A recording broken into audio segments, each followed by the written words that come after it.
Қазақстанға көшіп келген Қытайдың қазақтары Қытайдағы туыс-туғанына, ел жұртына, халқына, қауымына, құда жекжатына, алпыс апа жетпіс жездесіне, үш жұртына араша түспесе, араша сұрамаса, осы үнсіз қалпында қалса, ертең Құдайдың алдында сол жерде Қытайдың мынау карантинді сылтауратып, малында, жанында жалмап жатқан мына зұлматы себепті осы жердегі қазақтар Құдайдың алдында сұралады.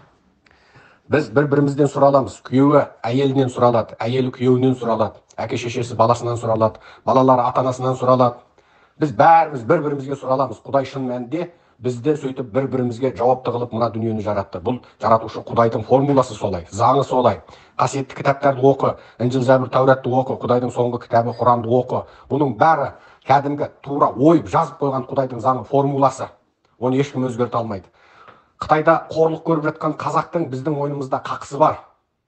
Мейлі ол біздің туысымыз болсын болмасын, бәрі қақысы бар. Алтайдың Керейінің, Тарбағатайдың Керей Найманның, Іленің, Найман Қызайының, мынау керек десем Қоңыратының, Албан Суанының, Жалайырының, Қыпшағының, барлығының, Қожасының, Төресінің, бәрінің біздің мойнымызда қақысы бар.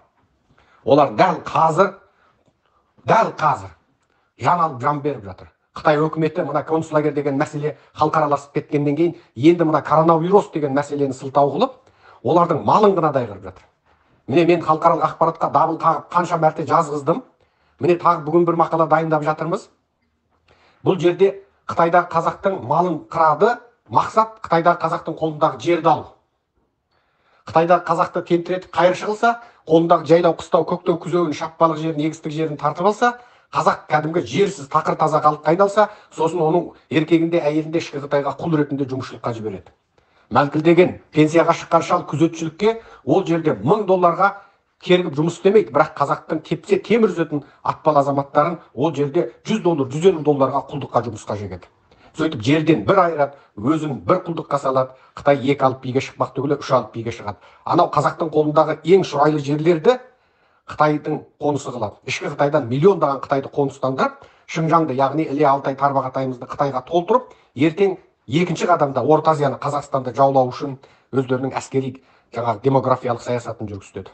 Енді қазір мынау Қазақстанға көшіп келген кезінде Қытайда туып өскен қазақ ішкені алдында, ішпегені артында болсын, мейлі жай шаруадан болсын, кем дегенде сенің басыңа қауіп төніп тұрған жоқ. Ешкім келіп сенің қорадағы малыңды қырып жатқан жоқ. Жайлауыңа көшпе, қыстауыңа көшпе деп жатқан жоқ. Ол жерде әдейі қолдан қиындық жасап жатыр. Адам бармайтын иен тауда қазақты ұстап алып кеп, қатын бала шағасымен ауданға қалашыққа алып кеп карантинге жауып жатыр. Малы тауда, қорадағысы қорада, даладағысы далада қалып жатыр. Малы қырылып жатыр. Осының барлығын Американың ақпаратына шығарып жариялатып жатырмыз. Ал біз қазір мынау Қазақстандағы Қытайдан келген қазақтарға біздің өте қатты түрде және өте қатаң түрде ескертетініміз. Ешкім үшін емес, ертеңгі Құдайдың алдындағы сүлмірейіп тұратын қаныңды ойлашы. Және ол үшін тозақтың отында өртенесің. Неге? Сен қарекетсіз отырсың. Сенің қолыңнан неге келмейді? Сенің қолыңнан келеді бірден бір жұмыс ақпарат жинау. Осындағы сол жақта туысың бар, туғаның бар, көрші қолаң бар, құда жекжат, нағашы жиенің бар, 60 апа 70 жездең бар тиктогына дуйын дегенде қосын, вичатінде қосын, ақпарат жина. Солардың бүкіл сайттарын шол қарап отыр, сүзгіле. Бізде арнайы интернет армиясы жоқ. Біздің армиямыз осы қазағымыз. Шол біз білмегенді сіз білесіз. Сөйтіп ол жерде қит еткен қазаққа зиянды барлық ақпараттарды, әу деген аудионы, қылт еткен видеоны бізге жібер. Атажұрт азаматтарына жіберіп отыр. Біз оны аударып отырып, әдемілеп, түсіндірмесін жазып отырып, мынау бүкіл батыс қоғамының ақпаратына шығарып отырамыз. Сол арқылы мына Қытайдың қазақты құртпақшы болып отырғанын, қырмақшы болып отырғанын дәлелдейміз. Ақпараттың пайдасын көрмедіңіздер емес, көрдіңіздер ғой. Қытайдан ұшқан құс жорғалаған тышқан шетке шыға алмай жатқанда қаншама қазақ босап шықты, қаншама қазақ Қазақстанға келді. Сол қазақтардан сол Қытай неге қорықты? Әлемдік ақпаратты шулатып жатыр. Бүкіл дүние жүзіне қазақтың басындағы мынау концлагердің тақырыбын жеткіздік. Содан Қытай ығып, халықаралық қысымнан ыққанынан ғана жіберді. Елдер дәлел көрсете алған жоқ. Біз қазақтар дәлел көрсете алдық. Басқа жұрт ойбай бүйтіп жатыр, айтып жатыр деді, қолдарында факті жоқ. Ал біз жылап еңіреп отырған 10 мыңнан артық видео арыздарды халықараға көрсеттік. Міне, біздің мықтылығымыз осында. Енді қазір қазақтар тыныш отыр. Ойбай, маған жекесіне шығады. Секесіздер, бірдеңе қылыңыздар, былай болып жатыр, алай болып жатыр. Неге шығып айтпайсыздар?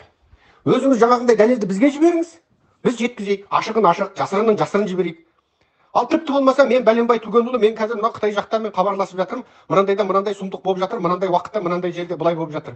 Деп сен видео арыз бер. Сенің видео арызыңды Қазақстан азаматы Бәленбай өз аузымен бүйтіп айтты деп біз жаңа халықараға тағы жеткіземіз. Күрестің ескі тәсілі. Яғни куәгерлік, видео куәгерлік. кім не айтты, қашан, қай жерде, не үшін, қалай болды, салдары қалай, себебі қалай. Болды, осы 5 факті ғана айтасың. Енді қазір тымпиып отырсыздар, мен түсінбеймін. Сіздерге ел жұрт керек жоқ па, туыс туған керек жоқ па? Маған ол жердегі қазақтың әрқайсысы бір алтын. Әрқайсысы. Алатаудай, Тәңіртауындай алтын берсе де, мен сол жердегі бір малшы қазаққа айырбастамас едім. Маған жер бетіндегі әрбір қазақ алтыннан қымбат.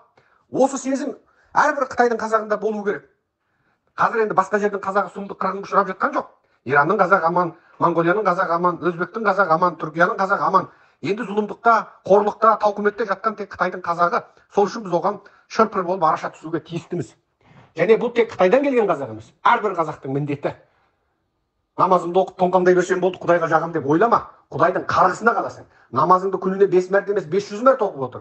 Меккеге 100 мәрте емес, 1000 мәрте барып отыр, Құдайдың қарғысына қалып, тозақтың төрінде өртеніп кетесің. Егер зұлымдыққа ұшырап жатқан бауырыңды көре тұрып көрмеске салсаң, біле тұрып білмеске салсаң, ести тұрып естімеске салсаң, Алла сенің сол тастан қатты көзіңді, көрмейтін, естімейтін көзіңді, құлағыңды тозақтың отында өртейді. Сенің жібімейтін жүрегіңді тозаққа салып жібітеді. Сенің оқыған намазың, ұстаған оразаң, жасаған құлшылығың, барған қажылығың күйіп кетеді, бір тиынға есеп болмайды. Осыншылық ақиқатты білмей, өзіңді қазақпын, адаммын демеш, мұсылманмын демей тұрып алдымен адам болып алыңдар. Адам болудың бірінші шарты өзіңнің бауырыңа көмектес, зұлымдыққа қарсы тұр. Әрқандай зұлымдықты көргенде бірінші қарекетіңмен қарсы тұр, екінші тіліңмен қарсы тұр. Үшінші, шамаң жетпесе, қарекетке де, тілге де шамаң жетпесе, жүрегіңмен зұлымдықты жек көр және Құдайға жалбарың дейді. Сондықтан әрбір қазақ, мына Атажұрт азаматтарының YouTube каналы бар. Атажұрт деп жазсаңыздар бәленбай канал шығады. Біздің 4 каналымыз бар істеп тұрған. Сол 4 каналда біздің жігіттердің телефондары тұр, 1000 миллион мәрте жарияланды. Мына Қытайда болып жатқан барлық деректерді біздің жігіттерге жеткізіп отырыңыздар. Одан басқа шара жоқ. Біз Қытаймен күресеміз, ал сіз бізге ақпарат беріңіздер. Құрметпен Серікжан Біләшұлы, бәріміз аман болайық. Екі дүниелігіміз нұрлы жарық болсын. Сынаққа келдік ағайын. Ешкім мәңгілік емес. Әлемді қан жоса қылған Шыңғыс ханда өтті, артында ештеңесі қалған жоқ. Кеше бүкіл адамзаттың бірінші байы болып, қазақты қайыр шығып қаңғыртып жіберген Назарбаевта бүгін міне тентіреп кетті. Үрімбұтағы түрмеде қызы қаңғып, қайда кеткенін білмейді. Назарбаевтың 30 жылдық тонаған байлығы да өзіне серік бола алған жоқ. Оқ қайда бере алмай отыр. Уақыттық. Мәселе Құдайдың алдына қалай баруда? Құдайдың алдына қай бетіңмен баруда? Соны ойлаңдар. Қай бетіңмен барасың? Бай болсаң да барасың, 4 қатын алсаң да барасың, қайыршы болсаң да барасың, малшы болсаң да барасың. Сенің жиған малың, сенің жаңағы мына дүниеде көрген қызығың бәрі 5 секундтықта қызық болмайды. Құдайдың алдында, мәңгілік өмірдің алдында қара бет болып қалмайын десең, ана жақта шырылдап, көктен жаңағы бір жәрдем келе ме деп тілеп, не істерін білмей шыр-пыр болып, малы да, жаны да қырылып жатқан қазақты естіп тұрып, көріп тұрып, біліп тұрып, егер ештеңкеге қарайламай өз бетіңмен қақақа шашаша деп мәз болып жүрсең, Құдайдың қарғысы тиген. Бүгін тимес, ертең тимес, бір күні тиеді. Ұрпағыңнан тартасың, өзіңнен тартасың, денсаулығыңнан тартасың. Сен өстіп отырып, ана жақтағы зұлымдық көріп жатқандарға бір қайыр жасамадың, осы сөзіңді естіп отырып, ештеңе істемедің, жүрегің селт етпеді. Ендеше саған Құдай саған беріп тұрған нығметтері бар, денсаулық бар, бала бар, немере бар, келін бар, жақсы әйел бар, өмір бар, жүріп тұрған жұмыс бар. Саған беріп тұрған осы нығметтердің біреусінен сені тартқызар, ойлама, ештеңе көрмейін, жауап бермейін деп ойлама.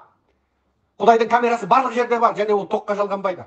Құдайдың құлағы барлық жерде бар, ол тыңдап тұр, жазып тұр. Ол сенің көкірегіңді білуші. Аузыңнан шыққан сөзің түгілі, аузыңнан шықпаған сөзіңді Құдай білуші. Сондықтан мына жерде біреуің ақылсып, біреуің көсемсіп, ой қояды, көктемде қояды екен, анда қояды екен, мында қояды екен деп оттап шайтанның сөзін айтпай, мына топ болмай. Сол жақтағы бүкіл ақпаратты бізге жеткізуге тырысыңыздар. Артық айтсам ренжімеңіздер, естіген жан бұны міндетті түрде таратсын. Барлық қазақ бір қазақ, әр қазақ менің жалғызым.